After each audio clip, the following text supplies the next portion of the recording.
verão, quando lhes contei o sonho de Alice. E hoje é inverno, cheio de tristeza. Mas que importará que a neve cubra, com a sua brancura, o campo, outrora verde, se dá alvura, de novo a primavera surgirá. Lá fora ruge o vento, mas não entra no terreno da bela fantasia. Penetremos, pois, nele novamente, para beber na deliciosa fonte da imaginação.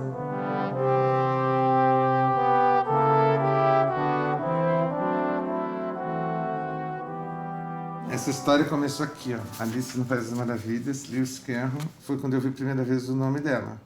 Que é um nome curioso, né? É um nome muito curioso que me pareceu impossível. Primavera das Neves, quem é essa pessoa? Que nome é esse? Só pode ser um apelido, um pseudônimo de alguém, né? Porque aconteceu o seguinte, eu entrei no Google para procurar Primavera das Neves e só achei uma citação. Aí eu escrevi isso aqui. Quem é Primavera das Neves, tradutora de Carroll e de Júlio Verne? Seria um pseudônimo? Alguém já ouviu falar dela? Quem souber, por favor, me avise.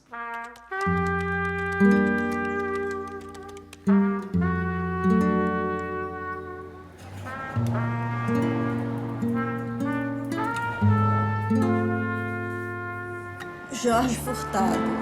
Ontem, em minhas insônias, encontrei seu blog no Google. Por acaso, quando buscava o nome de minha amiga Primavera Sais das Neves. Não, Lali. Tu não entra no filme agora. O primeiro texto do blog eu escrevi em março de 2010. Tua resposta chegou só em 2013. Mas antes disso, em 2012, a Biblioteca Nacional criou um sistema da hemeroteca. Maravilhoso. É maravilhoso. Maravilhoso. Comecei a procurar ela na hemeroteca da Biblioteca Nacional e achei o nome dela, de verdade, era Primavera das Neves. Bom, ela era Primavera Ácrata. Primavera Ácrata quer dizer Primavera Livre. Ácrata quer dizer sem governo. É mesmo um nome que só um anarquista pode pôr a uma filha. Já está de saco cheio com esse nome, né? Desculpe, não era muito bonito, mas escuta aqui, Primavera, outra se chama Verão. Outra... É, por isso. O pai dela é isso, o seu Roberto, né? E será que o pseudônimo tem a ver com o fato dela ser exilada, dela estar fugindo, alguma coisa? Sabe que eu achei que sim. Ela ficou fugindo das ditaduras pelo mundo, com o pai, com a mãe, várias vezes voltou para Portugal, teve exilada dentro da Embaixada Brasileira com a filha recém-nascida. Falava alemão, francês, inglês, espanhol, traduziu de mais de 80 livros, né? Para mim, a história estava encerrada ali. Eu disse, bom, já sei quem é, descobri e tal. Quando eu recebi a tua carta, eu disse, bom, essa história está mal começando.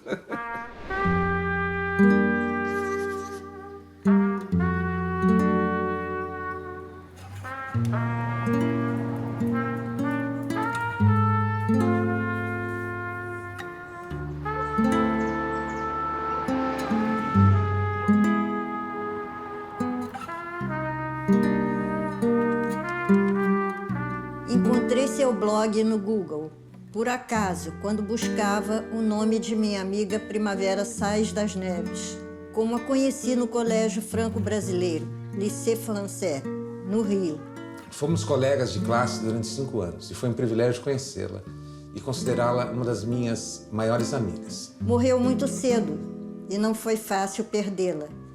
Em 8 de março deste ano, 2013, ela completaria 80 anos.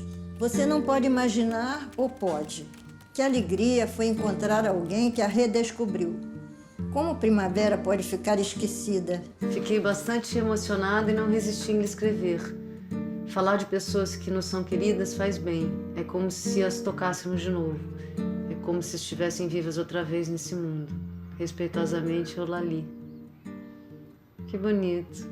O incrível dessa história, eu acho, é o fato de 30 anos depois da morte dela, tu tá procurando por ela na internet, né?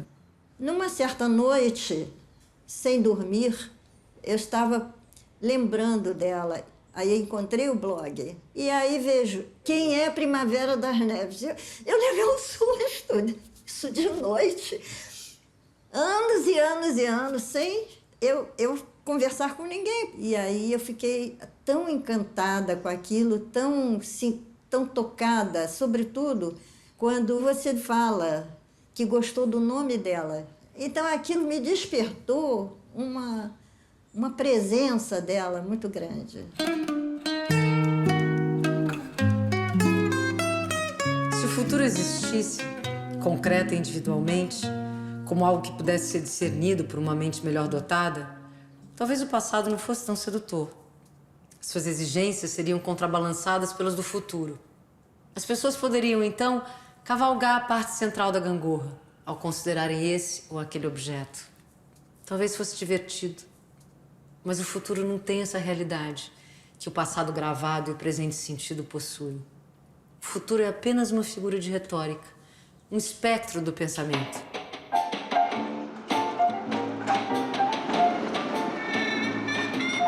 No final do século XIX, o mundo estava cheio de esperança. O fim da escravidão, o triunfo do iluminismo, dos ideais de justiça e liberdade, a decadência dos impérios coloniais e repúblicas e o desenvolvimento das ciências anunciavam uma era de paz, prosperidade e grandes descobertas. Anestesia, telefone, os aviões, fotografia, o cinema, a lâmpada elétrica, a locomotiva. Invenções que melhoraram a qualidade da vida das pessoas e trouxeram fé no progresso da humanidade e na paz.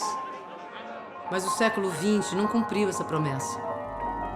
Ódio, guerra, destruição.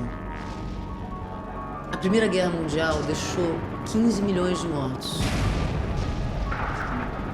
Agora multiplique isso pelo número de mães que perderam seus filhos, pelos órfãos, viúvas, famílias e amigos e calcule o círculo da dor de tantas mortes. Ditaduras surgiram pelo mundo durante todo o século XX.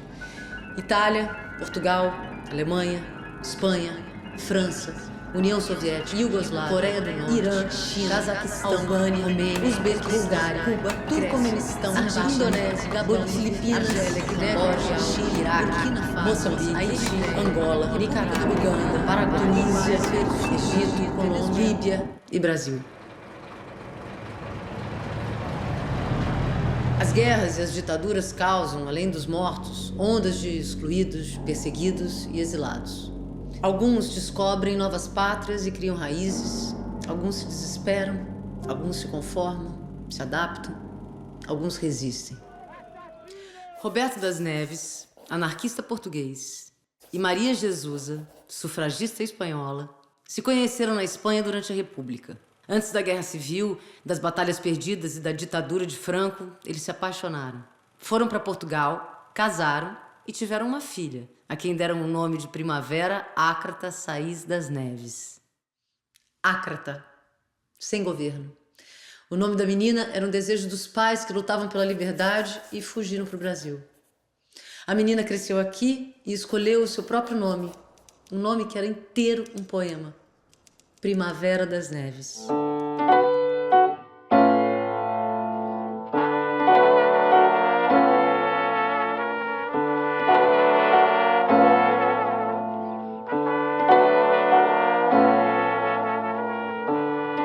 Então, Eulalie, ela nos falou de uma outra grande amiga da Primavera, que era a Anabela Geiger. A Anabela Geiger eu conhecia já de nome, porque ela é uma artista plástica conhecida da vanguarda dos anos 70, né? Eu conheci a Primavera exatamente do bairro. A Primavera deve ter vindo pro Brasil com o pai e a mãe no navio quando ela tinha uns 8 anos.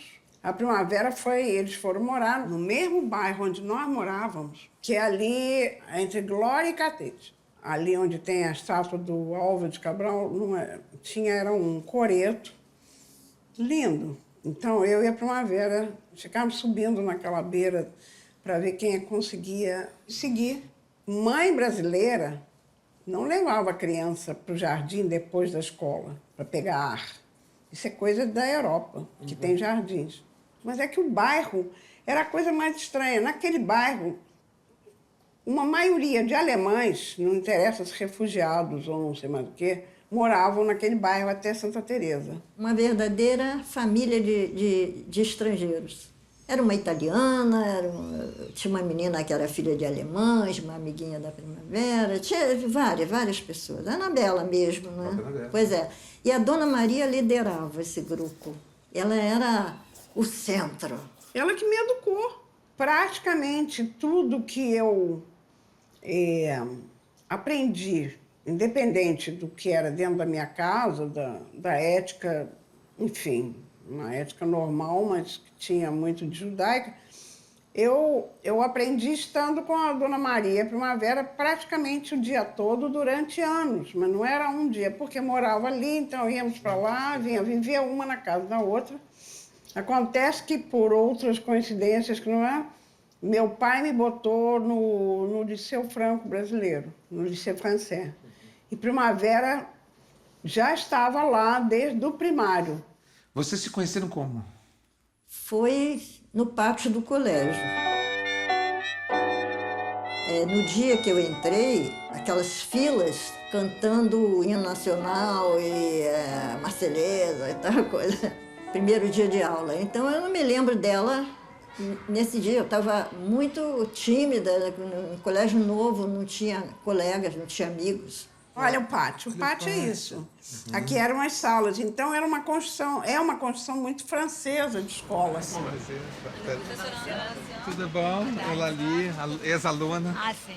A Primavera, ela já era aluna e eu cheguei na 3ª série. Eu tinha estudado em colégio da Zona Norte e mudamos para cá em 1946. Então, ela devia ter 12 anos ainda. Ia fazer 13 e eu já tinha 14, ia fazer 15. E sempre com a Anabela do lado, realmente as duas passeando no pátio do colégio. Essa foto aqui, ó, é do tempo da guerra, 1944. Essa aqui é ela, ó. Entrega de doações, né? A escola foi levar doações que eles fizeram para os soldados e aí ela ela foi bonitinha. junto, ela era a menorzinha da turma. Agora, eu imagino que em determinado momento, que eu não me lembro, ela se aproximou de mim, porque ela tinha essa sensibilidade de ver a pessoa sozinha, um pouco tímida, deve ter sido assim, com certeza. Ela veio falar e veio fazer perguntas e tudo, e me adotou. Eu acho que aí eu entrei dentro do grupo. Isso aqui é de 29 de abril de 47. E aqui, ó, é o lugar como eles sentavam na sala. Eu estou aqui. Eu que me coloquei como centro desse grupo. Aqui é a Primavera desse lado, essa Vilma. A Anabela não estava nessa turma mais. Não, porque era o ano 47. que ela saiu. Era boa amiga. Não tinha religião. E sendo eu católica, sempre me respeitou. No colégio ficou ao meu lado quando certo professor, muito amado pelos alunos, fazia críticas à religião católica com o aplauso da maioria dos alunos. Diziam que ele era comunista naquela época. E ele era anticlerical, e ele era muito simpático, era adorado pelos alunos. E ele falava, ele era bem irreverente. E ela tinha um pai irreverente, de maneira que para ela não era novidade, né? Mas para mim era, né? Os objetos fabricados pelo homem, ou os naturais, inertes por si próprios, mas muito usados por uma vida descuidada, são particularmente difíceis de manter superficialmente em foco. Os principiantes escorregam pela superfície, cantarolando, satisfeitos para si mesmos, e não tardam a se encantar com o abandono infantil pela história daquela pedra. Eu vou explicar. Uma fina camada de imediata realidade é espalhada sobre a matéria natural e artificial. E quem queira conservar-se no agora, com o agora, sobre o agora, deve fazer o favor de não romper essa película. Do contrário, o inexperiente fazedor de milagres vai dar consigo não mais caminhando sobre a água, mas sim afundando por entre peixes atônitos. Se usava entre as meninas daquela época Sim. um álbum para que todos escrevessem. Por exemplo, o Gustavo desenhava e ele fez o... Olha só esse desenho. Aqui o Piccolo, que escreveu para mim. Né? A Primavera, aqui. A letrinha dela ainda é de menina, né? Estou contente por tê-la como colega e amiga e desejo que sempre continuemos assim, com a amizade da Primavera. Ali é o salão onde foi o baile de formatura. A Primavera não veio ao baile. Quanto tempo faz que tu não subia nesse palco aí? Desde a tua formatura. Desde o retrato, né? Formatura, né? É, formatura do Formatura ginásio. do ginásio. O ginásio foi 47. A de branco é A de branco é a primavera. Primavera, E eu ali de preto. eu ali. Onde é que está o Piccolo? Antônio Carlos Piccolo é grande amigo meu e da Primavera. Pois é, ele Vamos falou- olhar se ele ele tá tá aí, nessa. tá? Vamos Vamos ver. aumentar um Tá aqui o Piccolo. Ah, esse é o Piccolo. É, olha a cara de Piccolo mesmo, de intelectual. Olha, os formandos. Aqui era a biblioteca. Vocês se formaram em que ano? Em 50, formamos no terceiro científico. Ah, tá aqui. Ué, olha aqui. Mas a Primavera não está. Mas Que tu tá? pena. Olha, eu tô aqui, eu não tenho essa foto. Aqui é tu! Olha aqui, ó. Essa de branco? Olha a aqui? Primavera, Olha. que bonitinha. Olha, eu não tinha. Não me lembro nada dessa pra foto. tirar? Que foto linda. Linda essa. Olha vocês ali, vocês sempre grudadas. As duas viviam. Todas as fotos que eu tenho das duas, elas estão grudadas. Então, estávamos fazendo o ginásio juntos, então era uma ligação. Ficamos ligadas assim, éramos as irmãs. A Primavera não tinha irmãos. Aí, eu e a Primavera fomos criando uma maneira de ser cult, a nossa moda. Ela comigo, ela sabia que eu não era muito tão assim, digamos assim, uma pessoa de tanta leitura. Ela gostava muito de mim. Ela me dava livros, certamente. Sempre me deu livros. E foi muito bom para mim, né? O grito da consciência. Na Páscoa tudo renasce. Até esse livro renasce das cinzas com a voz imortal do seu autor. Um abraço carinhoso da tradutora e amiga Primavera. Ah, sim, esse aqui é traduzido por ela. O que vocês faziam juntas nessa época? A gente não fazia muitos passeios, não. Era cinema. O seu Roberto era jornalista. Então, ele tinha um passe para a gente poder ir à ABI uma vez por semana para ver filmes de graça. A Cinemateca funcionava na ABI. E, então, nós íamos a todos aqueles festivais. Isso era um programa, eu me lembro, nas quartas-feiras. Então, a gente via um filme atualizado.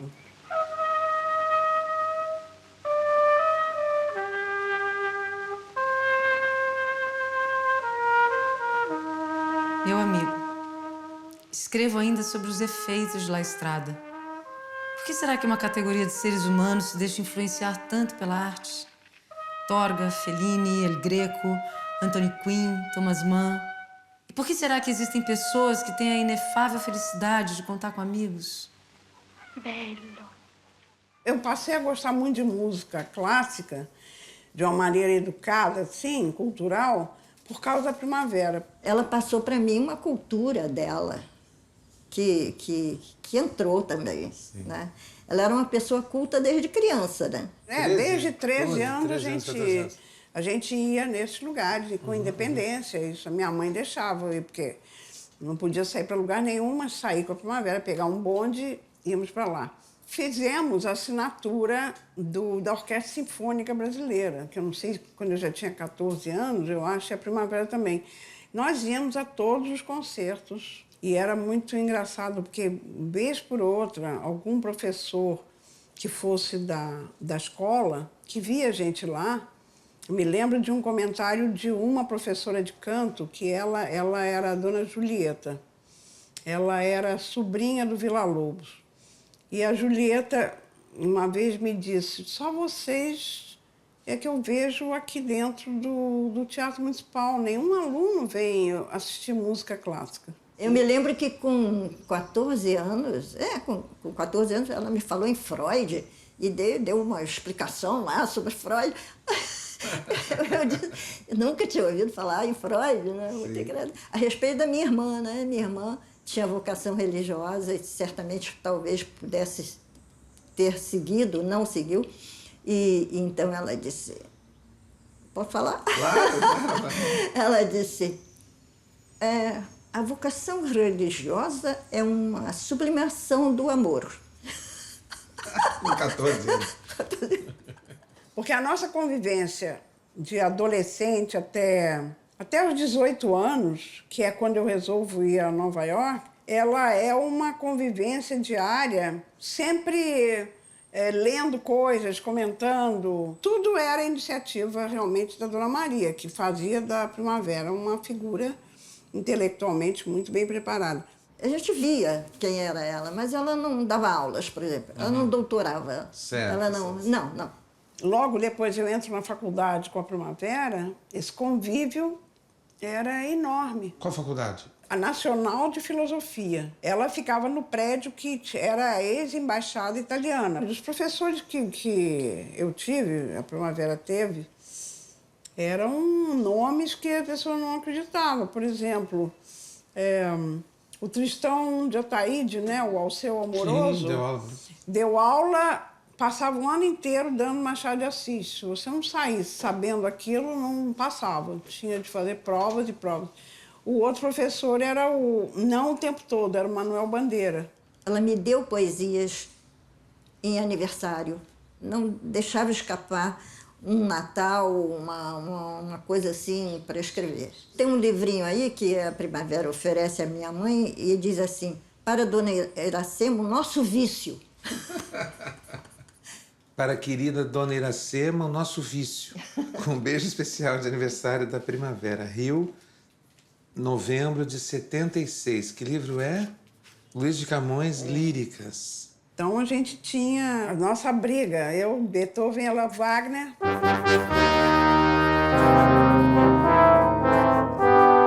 A gente comprava disco, para comprar disco era um sacrifício, que era caro. Aí eu comprava um de Beethoven, ela comprava o Wagner, a gente ouvia aquilo tudo, todas as sinfonias de Beethoven. Tinha de saber de cor, coisas assim, nossos exercícios e de rir a beça de tudo, mas de rir sei lá de quê. A ponto, a gente ia para a cidade e começava a rir de alguma coisa num bar e aí saía de lá para não chamar atenção, porque era um escândalo que a gente ficava rindo. A vida é bela na realidade, mas uma gota de fantasia faz com que o ritmo de cada dia ganhe um pouquinho de suavidade. Sejam na vida sempre meninos e sonhadores como é Alice, e serão sempre mais felizes, porque é necessária a fantasia.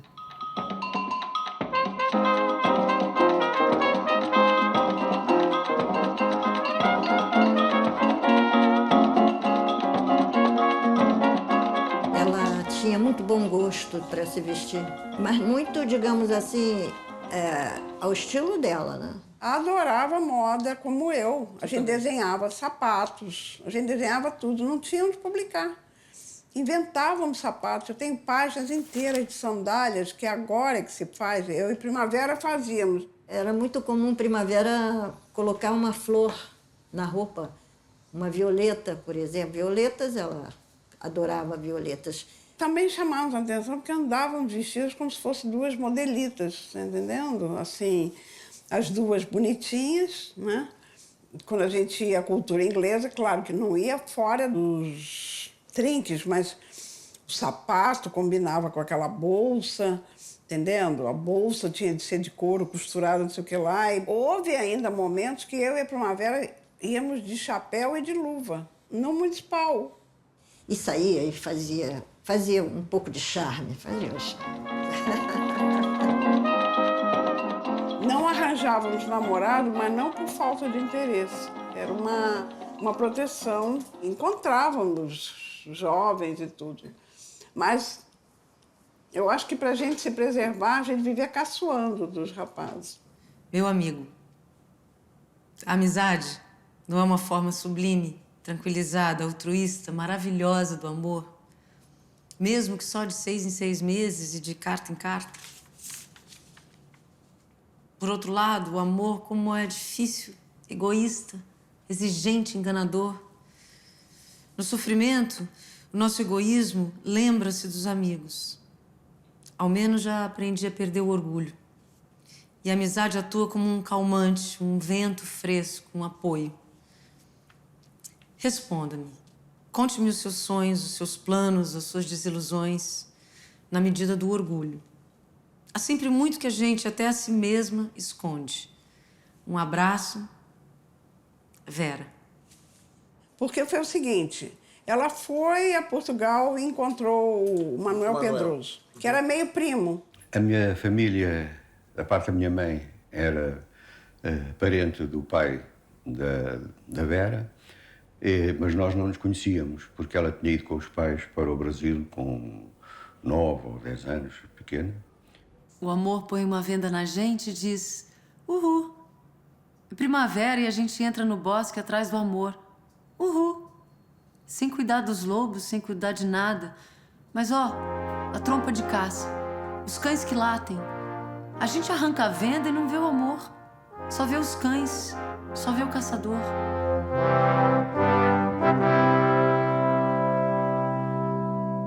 O Roberto das Neves era uma figura peculiar, era um homem muito singular. Eu não conheci ninguém parecido com ele. E acho que quer a mãe da Vera, quer a Vera, foram marcadas pela característica ideológica e pelo pensamento do pai. Apesar de acharem o Roberto maluco, mas não era maluco, claro. Não era nada maluco. Ele era anarquista, era ateu. Ele falava aquelas coisas para me escandalizar também. Era muito engraçado. E a dona Maria dizia: ó, Roberto, não faças isso, não faças isso. Mas tipo o quê? Ah, falava de padres, falava... Amar a liberdade é crime horrendo? Pregar o amor, o bem, acaso é crime? Se é criminosa a causa que eu defendo, matai-me. Eu não transijo, eu não me vendo. Ah, morrer pelo ideal, como é sublime. Era antitabagista, não ingeria medicamentos, era naturista. Dona Maria, muito orgulhosos que nunca eles tinham dado vacina. A Primavera nunca tomou, que eles diziam nunca tomou nenhuma vacina, que o Roberto era contra. Era editor, foi jornalista e era jornalista. E lutava muito para conseguir trabalhar aqui como jornalista e com esses empregos que o Roberto inventava. Era esperantista, dava aulas de esperanto. E o trabalho dele, um dos trabalhos de que ele vivia, era ler grafologia para empresas como a Mesbla. Vocês ouviram falar nisso? Como grafologia? Grafologia, para ver o caráter dos empregados. Aí, eu morria de medo que ele visse a minha letra. Ele era muito metido. Um dia eu disse a ele: lê a minha letra. Aí ele leu, disse sim. Mas eu não faço isso com criança, não. Como eles eram vegetarianos, nem ovo comiam, era um exagero total. Mas eu comecei a me acostumar a comer na casa da Dona Maria. Tornaram-se vegetarianos antes da Vera nascer. Portanto, a Vera, quando nasceu, já era vegetariana. Nasceu vegetariana e foi toda a vida vegetariana. Nós íamos para fora, para esses lugares que o seu Roberto inventava, lá no meio do mato, né? Que a minha mãe não... Para acampar, mas minha mãe não sabia o que o Roberto inventava. Teve uma semana que a gente foi que só podia comer tomate. Que isso? E só comemos tomate. Então eu chegava doente, minha mãe não sabia de quê. Então... Tomate. E no meio do mato, comendo tomate. Portanto, a Vera foi criada num ambiente em que não era fácil para uma criança dessa vida marcada pela posição pessoal, cultural, filosófica, ideológica do pai. Não? Inclusive tem aqui uma biografia que o Manuel Pedroso Marques, né, fez do Roberto. Ele foi para a Espanha antes da Guerra Civil ter começado. E foi porque estava meio descoroçoado com o ambiente de Coimbra, já tinha sido preso, e foi para a Espanha como correspondente de um jornal que havia em Portugal na altura, que era um jornal importante, hoje já não existe, que era o 1º de janeiro. Mas o pagamento era pouco e irregular. Quando o dinheiro atrasava para pagar a pensão, algumas vezes dormia enrolado na sua capa, que conservava de estudante de Coimbra. Conheceu uma jovem atraída por um homem bonito que se via logo que não era vagabundo. Que era a Maria, né? A Maria de Jesus quando a Maria encontrou com ele na praça. Encontrou com ele na praça, Uma mulher avançada, uma mulher de esquerda. Era sufragista, era meio feminista e, consequentemente, antifranquista, quando o Franco tomou o poder. Com quem veio a casar e ter uma filha, que viera a nascer também em Pedrógão Grande. Aí tem um parênteses aqui do Manuel dizendo: 26 anos depois, eu e esta sua filha Primavera viríamos a casar e a ter a nossa filha, Maria Alexandra. Nenhuma pode ler essas linhas. Faleceram muito cedo. Que triste. Bom, eles casaram, viveram lá uns anos E depois ela ficou grávida e eles resolveram que ia vir para Portugal e a Vera nasceu em Pedrógão Grande, no dia 8 de março de 33.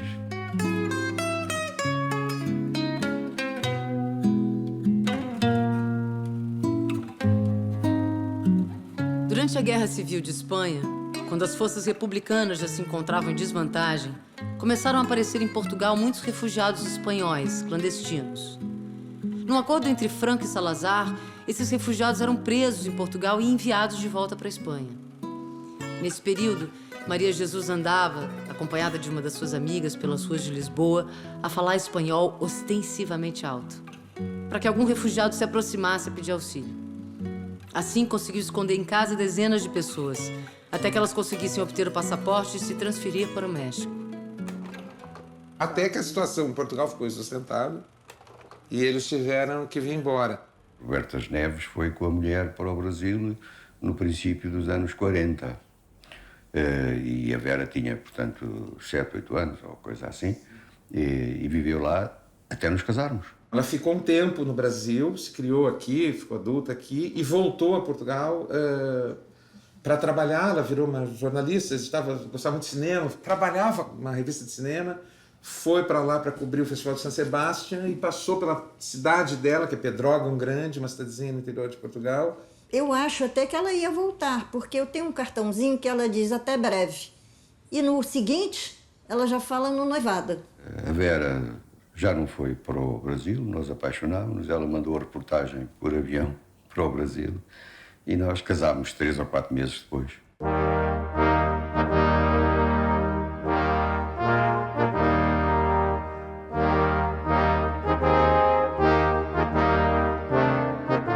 Ela casou em 1959, em dezembro. E quando escreve para mim, ela contou a festa, contou como foi. O nosso casamento foi, para mim, emocionante, como você pode imaginar.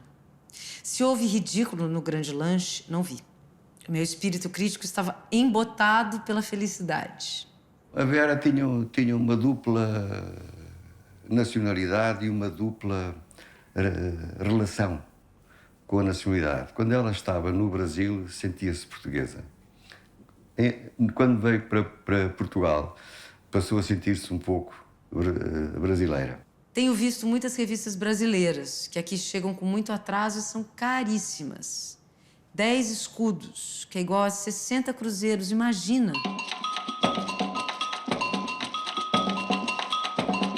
Soube que o Varela Cid, meu patrício, tirou o 2º lugar no concurso internacional de piano e que em São Paulo houve vários comícios da fome e que largaram uma bomba na ABI e outra não sei onde, creio que na COFAP. Tenho saudades do Rio. Eu tenho uma carta que ela me conta, entusiasmada, que ela está fazendo tudo, cozinhando, coisa que ela não estava absolutamente habituada, né? Por enquanto, só cuido da casa. Coisa agradável, mas monótona e inglória, porque mal se limpa, já está tudo outra vez sujo. Com a minha ânsia de perfeição, às vezes fico azeda. Cozinhar é bom, mas todos os dias. E lavar e ir ao mercado embrutece um pouco. Parece que não, a gente trabalha fora e anseia por algo mais feminino, mas a verdade é que embrutece. Talvez dê aulas particulares de inglês, mas é incerto. Não sei. E ela diz assim, só ferro é que eu não posso. Eu detesto passar a ferro. É uma espécie de complexo ao ferro. É uma espécie de complexo, um medo que eu tenho ao ferro. Medo que me irrita, pois eu gostaria de saber fazer tudo bem. Eu gostaria de progredir, de fazer bons acepipes, de aprender a costurar.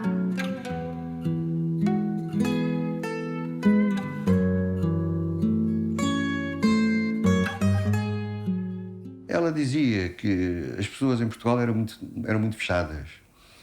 Não eram tão expansivas como no Brasil. E os amigos dela aqui, praticamente em Portugal, eram as pessoas que tinham sido amigas dos pais. Ela sentia muita falta dos amigos, muito. Sempre fala nas cartas. Ela queria que os amigos estivessem lá para participar de tudo, da viagem que ela fez, dos lugares que ela estava indo. O lugar do mundo de que eu mais gosto. Sintra. Como gostaria de levá-la por esse parque até o palácio, de onde se vê o mar ao longe. Tenho ótimos amigos, amigos de uma lealdade comovente. E por isso vivo em eterna saudade. São cartas do casamento, cartas do nascimento da Sandrinha. E o assunto é esse, a casa dela, a vida de casado. A Vera realmente era uma pessoa de intimidade. Era uma pessoa de vida interior. A única manifestação mais exterior que ela tinha era com a nossa filha. Será possível que só faltem 11 dias para ser mamãe? Comove-me o saber que você, minha mais querida amiga, reza por mim.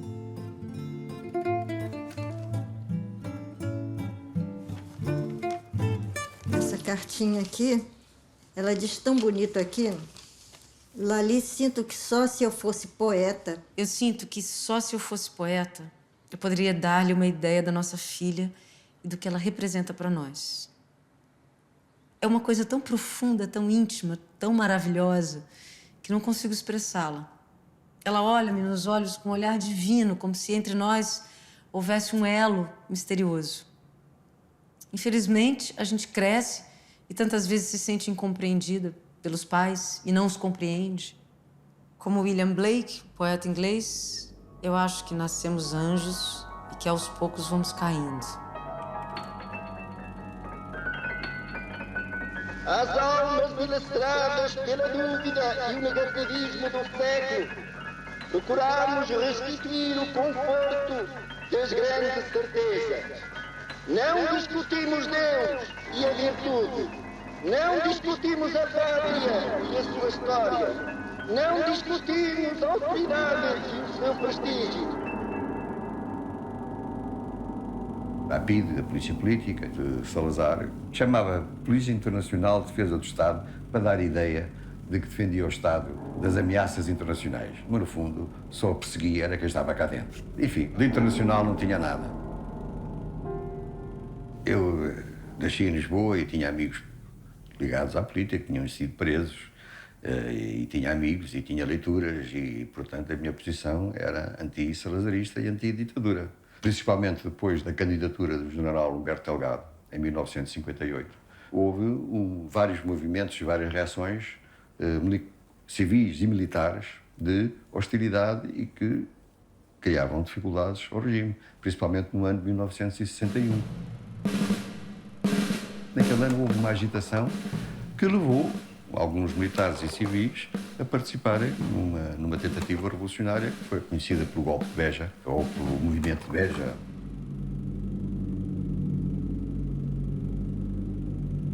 Várias circunstâncias, o movimento fracassou e abortou no próprio dia. Todos os meus camaradas militares foram presos, logo no dia a seguir, com exceção de eu, que consegui alcançar Lisboa sem ser preso, e então peguei na Vera e na filha e mudei de casa e fui para a casa de amigos. Evidentemente que a Vera ficou muito inquieta, tínhamos uma filha pequena, eu também, não só porque tinham morrido amigos, até que me exilei em asilo político diplomático na Embaixada do Brasil, em Lisboa. É essa a casa dos que se escondem. É esta a arca de pinho e ramos de salgueiro. É este o lugar tranquilo. Na véspera de abril, sozinha, andei pelos bosques e sentei numa pedra. Sentei-me numa grande pedra e cantei para as aves. A música era de Deus, mas minhas as palavras. Passados uns tempos, a Vera acha que também a vão prender a ela, sem nenhuma razão. Mas ela teme que a vão prender também. Começa a ser seguida e vigiada. E então pede também ao embaixador asilo e fica lá comigo. Mas depois saiu. 6 meses depois, saiu. Ela ficou um tempo. Sim, sim. Mas ela precisou sair justamente por causa da filha, né? E todos saíram, menos eu, que fiquei condenado à revelia pelo Tribunal de Crimes Políticos. Uns tempos depois, nós pensámos, eu já estava condenado, já tinha havido o processo, e pensámos que ela iria para o Brasil com a nossa filha e que eu me juntaria a elas quando conseguisse o Negrão de Lima, que era o embaixador, fez um acordo com o governo português para ela poder sair e vir para o Brasil, porque os pais dela estavam aqui. E o governo português autorizou que ela saísse da embaixada. E ela vai, com os restos que havia da nossa casa, que tinham sido espalhados por casa dos meus pais, e vai para o porão do barco e ela vai para o camarote a subir com a nossa filha ao colo. E quando vai a subir, a PIDE prende-a e não a deixa subir. Ela teve que descer, já estava embarcada. Mas logo, um pouco tempo depois, ela conseguiu. Ela conta isso numa cartinha. Há muito tempo não falo com você, há muito tempo, porque realmente ficou aquele espaço enorme, né? Mas então, primeiro prenderam aqui e não deixaram seguir. Perdeu-se a bagagem de porão e tal. Eu lembro que ela tinha muitas saudades de uma louça, um serviço, acho que era Rosenthal, coisa assim, uma coisa assim, enfim, não sei bem, já não me lembro. Ficou toda a vida, as pessoas depois concitam a sua saudade ou o seu lamento, às vezes, num objeto que resume a subjetividade. Não é? Toda a subjetividade é concentrada, às vezes, em objetos que, enfim. Quando nos concentramos num objeto material, seja qual for a situação, o próprio ato de prestar atenção pode nos levar a mergulhar involuntariamente na história desse objeto. Os principiantes tendem a aprender a não se afundar demasiado, se quiserem que a matéria permaneça ao nível exato do momento. Coisas transparentes, através das quais o passado brilha. Mas depois deixaram-na ir. E é então que ela chegou ao Brasil e há essa reportagem da chegada dela ao Brasil. Eu recordo quando ela foi do barco para o Brasil.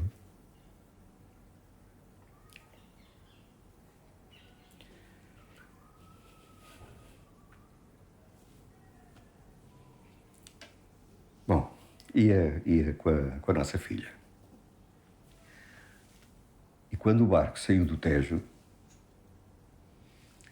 eu estava ali na residência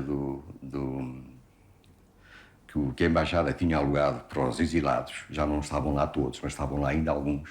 E começaram a acender as luzes da casa, a acender e a apagar as luzes da casa, que ela conhecia, ia lá visitar. Começaram a acender e a apagar. E ela depois manda-me uma carta recordando esse facto. Ela viu, então.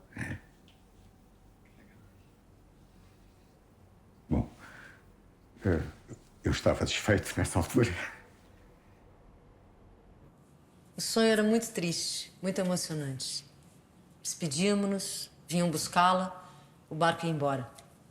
Depois voltávamos a estar sós, despedindo-nos com amor. Chorei durante o sonho e acordei com uma inconsolável esperança ao ver que ela não estava ali. E com um pranteado consolo de nos termos amados sem dissimulação.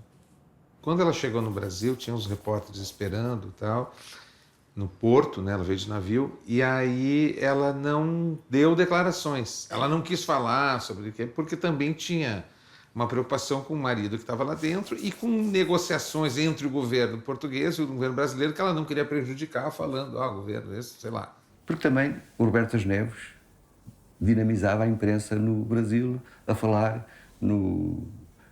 na filha e a falar no genro asilado na Embaixada do Brasil e tal. Principalmente quando eu já estava sozinho, quando os outros já tinham saído. Todo mundo ficou oriçado com a chegada dela. Imagina a alegria, né, do pai dela vendo a neta, né, pela primeira vez. Sim. E a Dona Maria revendo a neta já mais crescidinha. Tu ficasse ainda mais um ano, um ano e meio quase. Na Embaixada, quase um ano, sim. E depois fui para a França e aí pedi asilo político territorial em França. No tempo, em 64. Nas circunstâncias dizia que era capitão do exército, condenado num tribunal de crimes políticos. Tinha estado 3 anos na Embaixada do Brasil, ou 2 anos e meio, e tinha participado numa revolução. E não tinha nenhum documento sobre mim a dizer que eu era quem dizia que era. Felizmente que apareceu essa fotografia que saiu nos jornais e que os franceses tinham e que mostraram e pronto.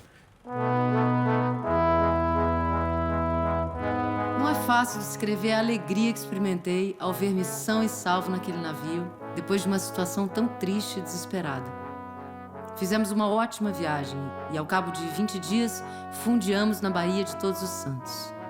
Após 4 anos de vida no Brasil, não só tinha aprendido a falar perfeitamente o português, como também estava ligado por relações de amizade e de comércio aos meus vizinhos.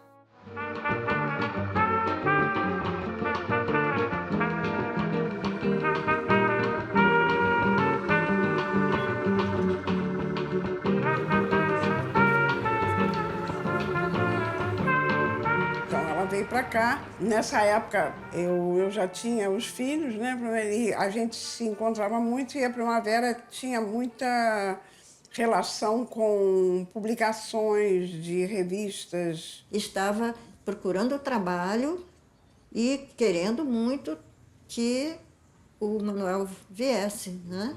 Como de fato ele veio, né?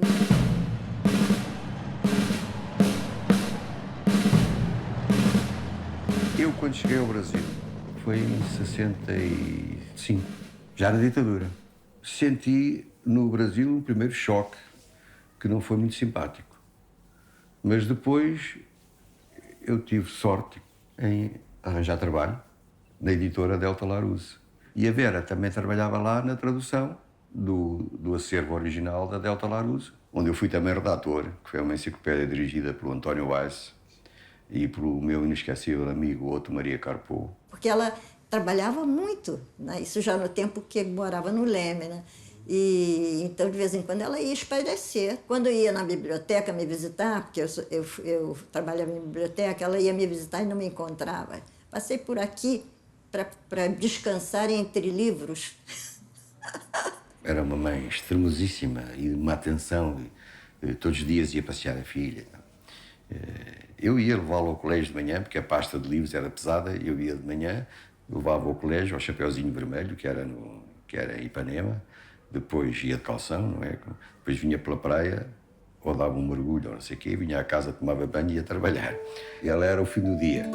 Eu ia sempre, todos os dias, com a nossa filha ao jardim, contava histórias.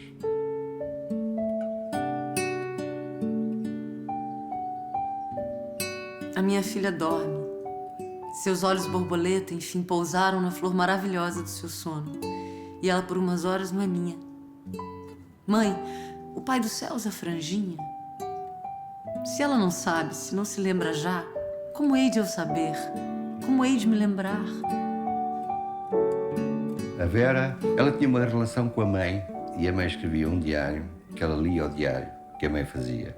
Eu acho que ela lia sem dizer à mãe, mas eu acho que ela sabia que a mãe sabia que ela lia. E era uma maneira também das duas se comunicarem. A Primavera, até os dias que eu encontrei, ela falava, não é forçado, mas ela falava com a pronúncia de Lisboa. Com aquele sotaque de portuguesa, né? Era um sotaque muito interessante. Talvez ela tivesse, para os brasileiros, algum sotaque. Mas isso acontece. Quando eu voltei do Brasil, os meus amigos aqui diziam que eu falava a brasileiro. E quando eu saí do Brasil, os meus amigos brasileiros diziam que eu saía do Brasil a falar como quando tinha chegado, como tinha pegado. Enfim, estava no meio do caminho, no meio do sotaque.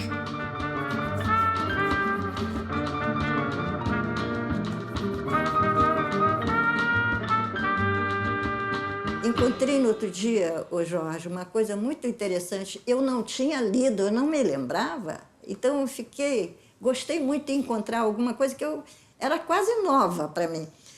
Meu pai, ele tinha uma loja no Mercado das Flores, uma loja de discos. Ele foi pioneiro do rádio. Meu pai, assim, conheceu o Roquete Pinto como comerciante.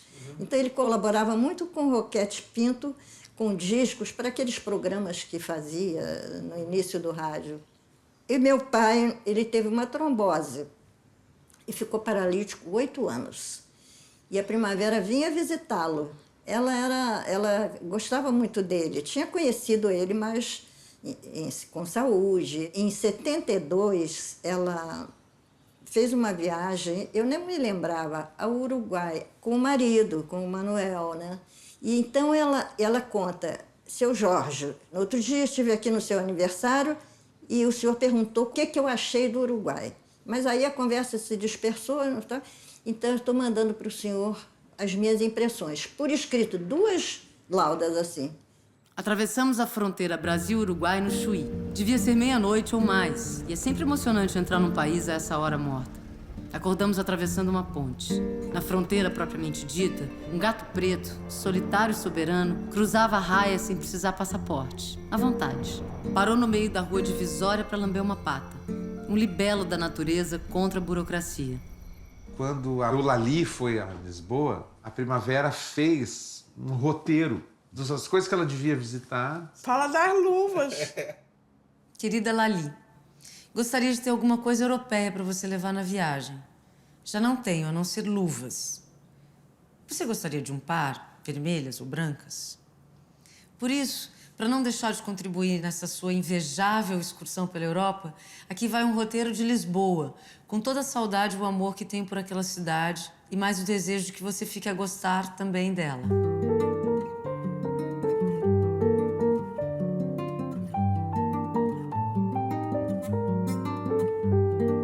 Como é pequena, vê-se rápido.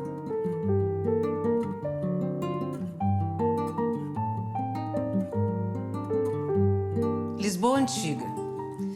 A não deixar de ver, de preferência à noite, bairros da Graça, Alfama e Moraria, com seus becos limpíssimos e suas vielas cheias de gatos e poesia, com os nomes mais lindos que se possa imaginar. Mirantes, os monumentos, Castelo de São Jorge, Mosteiro dos Jerônimos e Torre de Belém. Os museus, os parques e jardins, Campo Grande, perto da cidade universitária, onde eu ia todos os dias com a Sandrinha. Tem cisnes, lago, pavões e árvores centenárias, piscinas, etc.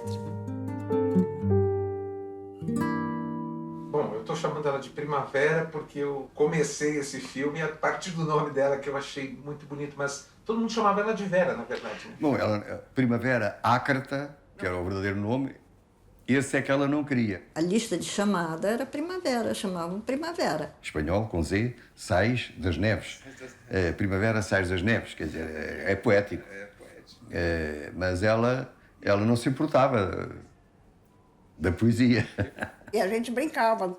Primavera, tu sais das neves ou não sais? E ela sempre que me escrevia, se assinava Primavera. Mas toda a gente a tratava por Vera, a família mesmo mais chegada, Verita. Não, eu não chamava de Vera. Chamava de Primavera. É, Primavera. E ela assinou as suas traduções e os seus livros por esses 2 nomes, por Vera e por Primavera. Tem 2 livros, que é o Viagem ao Centro da Terra e o Alice, que ela assinou Primavera das Neves. A partir dali, todas as traduções dela, aqui ó, ela assina Vera Neves Pedroso.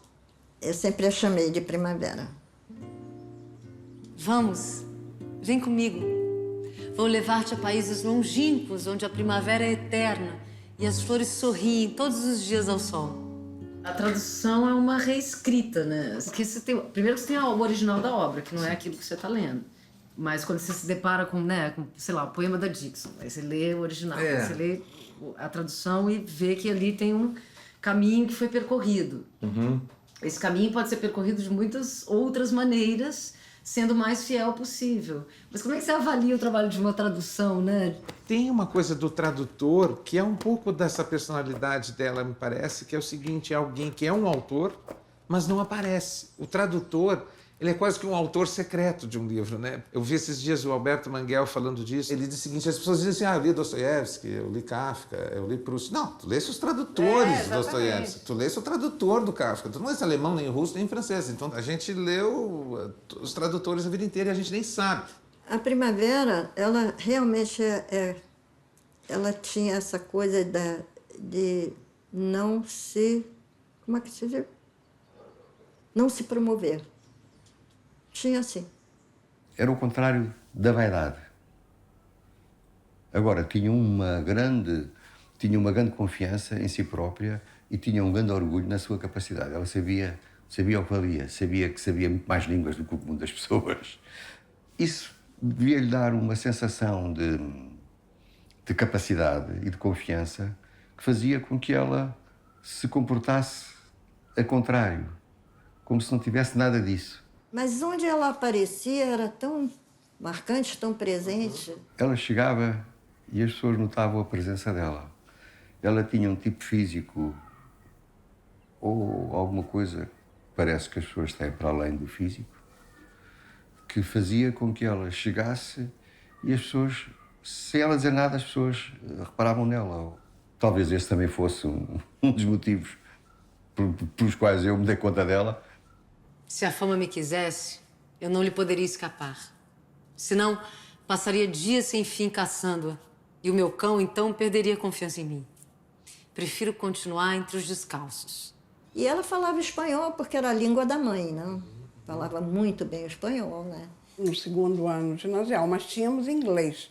Mas o que tínhamos mesmo era francês. Tinha de estudar muito. Ela fez o curso de inglês, ela estudou, além da faculdade, ela fez a cultura inglesa.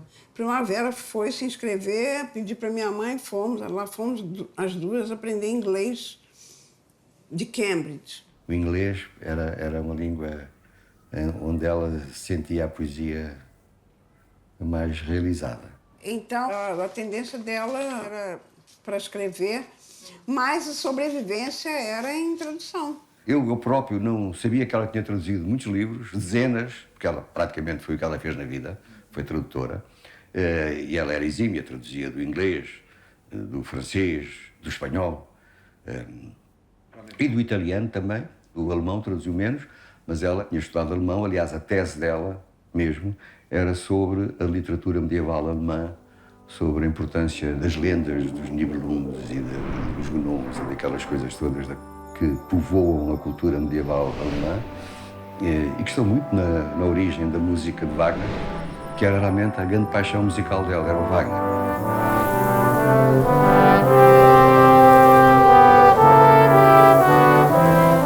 Mil vezes o exílio, a Torre de Marfim, a paranoia, a viagem sem rumo, mas também sem lágrimas de crocodilo. To shut our eyes is travel. Por isso, vou dormir. O exilado foge da perseguição, foge da prisão. É um proscrito, é um perseguido. E quando chega a um país de exílio, pode sentir uma certa sensação de libertação. Mas a vida não para aqui. A pessoa corta com o seu passado, a pessoa corta com o seu trajeto, corta com vidas, corta com percursos, com amigos. E enfrenta uma realidade nova, uma sociedade estranha, onde não é conhecido, onde ninguém o conhece. Eu senti que, para alguns brasileiros, quando sabiam que eu era exilado político, punham uma certa prevenção. Exilado político porquê? O que é que ele queria fazer? O que é que ele pensa? Quem é ele? E passavam-me a fazer perguntas que nunca tinham feito antes. Grândola Vila Morena, terra da fraternidade. Camaradas, em 25 de Abril, as Forças Armadas destituíram o governo fascista e colonialista, mas foi hoje, foi aqui que nós destruímos o fascismo.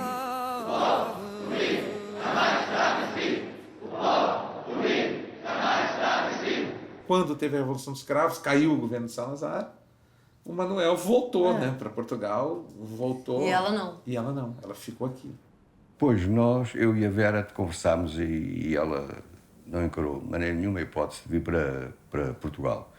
É evidente que as nossas relações já não estavam como tinham sido. Carinho. Indispensável. Reconfortável. Irresponsável. Fácil de dar e de tomar. Coisa vulgar. Boa de achar. Que todos querem ansiosamente e todos têm insaciavelmente. Seja de um filho, seja de um gato, seja do amante. E mesmo assim, nunca é bastante. E ela não foi para Portugal. Ele foi. É porque eles se separaram, não é dúvida. Senão ela teria ido. Esse assunto é um assunto que eu acompanhei tudo, mas é uma coisa dela, né? Mas ela não foi por querer ficar no Brasil, a separação não foi por isso, assim, eu quero ficar no Brasil. Um pouco foi. Não. Não sei. Da adolescência, do sonho, da ilusão, dessa ilusão que ainda persiste, apesar de tudo, embora eu seja triste e não mais menina e não mais feliz. Passeios a pé a Santa Teresa, com um oboé apontando o caminho que julgávamos nosso. Onde o verde? Onde o sonho? Onde a fé e o carinho? Como na historinha, no fundo do poço. Eu estava lendo uma das cartas, né, que ela me escreveu quando eu estava casada, em 1900, entre 59 e 61, né, em Lisboa, e ela diz que muito ocupada com a filhinha pequena e tudo. Eu não estou escrevendo porque não tenho tempo, estou escrevendo menos do que eu queria, mas que ela ler, ela lê. Então, eu acho que nunca faltava tempo para leitura para ela. Quando eu leio um livro e ele me faz sentir o corpo tão frio que nenhuma fogueira pode aquecer, eu sei que eu estou lendo poesia. Quando eu sinto como se o alto da cabeça me fosse arrebatado, sei que se trata de poesia. Um dia, ela me deu uma poesia e não me disse que era para mim. Até hoje eu fico sem saber se aquilo foi para mim. É tão bonitinha. Isso eu tenho, assim mesmo como ela deu, guardadinho ali num baúzinho que ela também me deu, junto com poesias do Fernando Pessoa, em papeizinhos pequenos, que ela era tudo datilografado, não havia computador. E então, que ela levava no ônibus para não perder tempo, ia lendo. Como não tinha WhatsApp, não tinha nada disso. Tão cedo passa tudo quanto passa. Morre tão jovem ante os deuses quanto morre. Tudo é tão pouco, nada se sabe, tudo se imagina. Circunda-te de rosas, ama, bebe e cala. O mais é nada. Encontrou um amigo poeta e pensou: que gente, esses poetas. Que felicidade sentirem-se sempre livres. Gostaria de ser poeta. E quase sem reparar começou a recordar a infância, poetizando tudo. Nunca tinha prestado tanta atenção na beleza das coisas como naquela manhã. Estarei sonhando? Tenho a sensação de estar voando. Ela falava muito na Emily Dickinson. Foi depois que ela tomou contacto e traduziu a Emily Dickinson, era uma referência. Considerava uma grande poetisa. Eu relaciono muito ela com Emily Dickinson, porque também era uma poeta inédita, né? Porque ela nunca publicou. Timidez, talvez. Não sei, eu não sei qual era o estilo. Eu não sei se a Primavera era uma pessoa clássica na poesia. Não, ou moderna. Não, vou te mostrar depois os poemas. Que ela sabia a língua, ela sabia. Morrer e nascer, calma e renovada. Morrer para mim, nascer para vós, suave e transformada. Ser de carne e osso, e tornar-me flor, e tornar-me fada. Estar quase a murchar, sentir-me gelada e irradiar calor. E esse jeito português, né? Estar quase a murchar. Quase a murchar. Sentir-me gelado e irradiar calor. Olha que bonita, polaridade estranha, né? Bem bonito. É uma alma, Primavera é uma alma. Quanto aos poemas de Primavera, tenho aqui uns 30 e poucos. Esses, datilografados e reunidos em pasta, me foram dados após o falecimento dela, pela mãe. Com a vida curta de Primavera, muita coisa que ela poderia ter feito não chegou a fazer. Mas acho que tinha planos e sonhos. Sonhos, talvez, de publicar seus poemas. Ela tinha um nome que ela propunha para o livro. Exatamente. Planta no Escuro. A Planta no Escuro foi aquela poesia que vocês encontraram em jornal. A única, né? Publicada. Planta que nasces do meu eu mais puro e vais crescendo sob o sol do escuro dentro de mim. Alheia estás ao vômito de sangue, ao olhar moribundo, ao cheiro de laquê e à voz do mundo que se ouve na TV. Alheia estás, mas não estás tão alheia que não te sintas como numa teia, tolhida de florir, pasto de aranhas. Oi, Leli. Olá! Lali, tu sabe que eu encontrei mais um livro traduzido por ela e assinado por ela, que é o Robinson Crusoe. Assinado como? Primavera das Neves. Ah, sim. Agora são 3 livros só que ela assinou Primavera. Aham. Tu recebeste da Emily Dickinson, o Verdinho. Sim, olha, eu acabei de ler ontem. É bom, né? É difícil. Aquelas poesias, algumas são muito difíceis, né? Sim. É incrível como a Emily Dickinson tem realmente alguma coisa dela, não? E ela da Emily Dickinson. O belo há de possuir-me até minha morte. Beleza, tem piedade de mim. Mas se eu morrer hoje mesmo, que seja olhando para ti.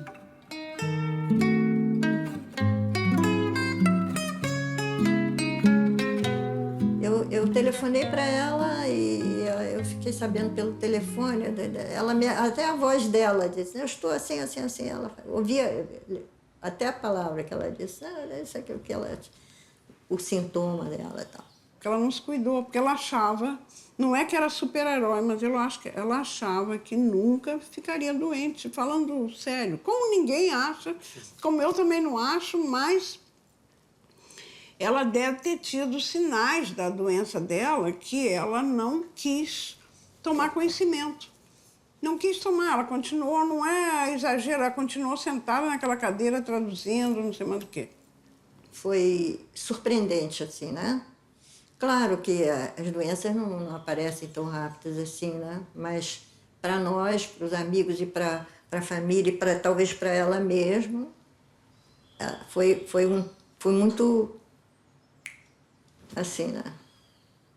Vem, doce sono, fecha-me os olhos, pega-me ao colo, leva-me vendada, alada, extasiada, para os altos montes. Eu já não estou interdita, apenas cerceada. Vem contrabandear-me, mas leva-me à força, tapa-me os ouvidos para que eu não ouça remorsos, pedidos, para que eu afunde no esquecimento de tudo, de todos, só por um momento, para que eu pareça outra vez criança, sem dores de vida, sonhando e sorrindo, como a da infância, bela adormecida. E aí eu tive de ir pegar os gatos da Primavera no apartamento dela, porque eles estavam todos escondidos por baixo, arranhando, né?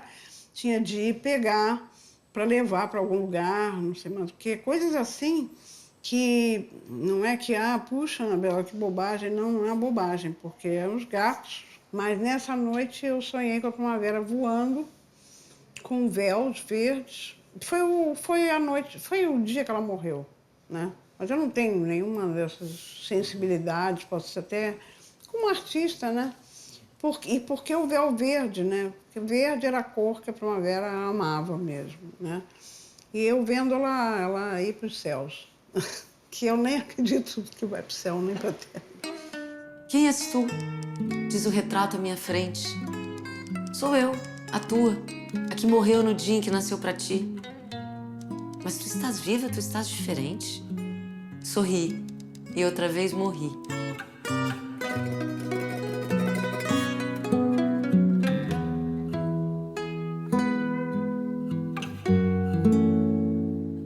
Primavera morreu em 1981, aos 47 anos.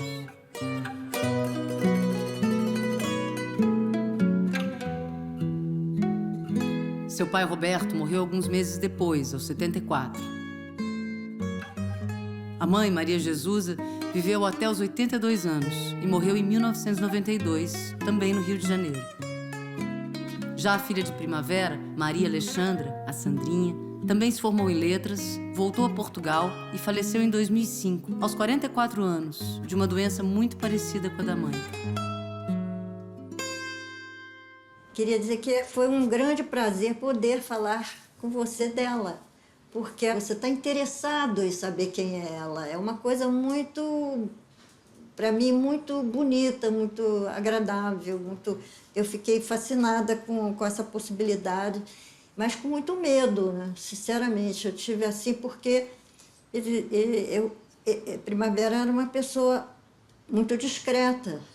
E sempre há aquela pergunta, e ela vai gostar disso? Não vai gostar disso? Pronto? Pronto. Morri pela beleza. Mas mal estava ajustada no túmulo quando alguém que morreu pela verdade foi posto numa câmara adjacente. Perguntou-me suavemente: por que morreu? Pela beleza, repliquei. E eu, pela verdade. As duas são a mesma, somos irmãos, disse ele. E assim, como parentes que se encontram, conversamos de túmulo para túmulo, até que o musgo aos lábios nos chegasse e tivesse coberto os nossos nomes. A falta que ela me faz, ela não me faz uma falta melancólica, no sentido de que a minha vida foi ocupada, mas a primavera, ela é uma parte da minha vida total. Tudo foi tão rápido nisso, por isso que é difícil precisar coisas assim. Eu não tive tempo de conversar tanto com ela quanto eu gostaria, né? Sobre a tradução, sobre o que ela pensava das coisas. Imagina se ela vivesse agora, como seria bom, né?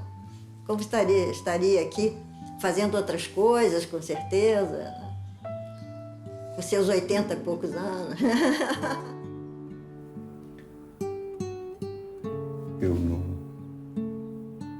não quero esquecer. Eu dou totalmente o espaço. Dou todo o espaço que as pessoas que me faltam ocupam na minha memória. O espaço inteiro. Não quero esquecer nada. Uma flor caiu, suave e amarela, sobre a terra escura. Uma flor cansada de tão bela e frágil resistir ao vento. Que morte tão linda, a da flor caída, sobre a terra escura. Ninguém a enterra, fica à luz do sol e ao sabor do vento e ao fresco da chuva, enfeitando a terra. E é até capaz de voltar à vida, suave e amarela, ao calor do olhar de uma menina.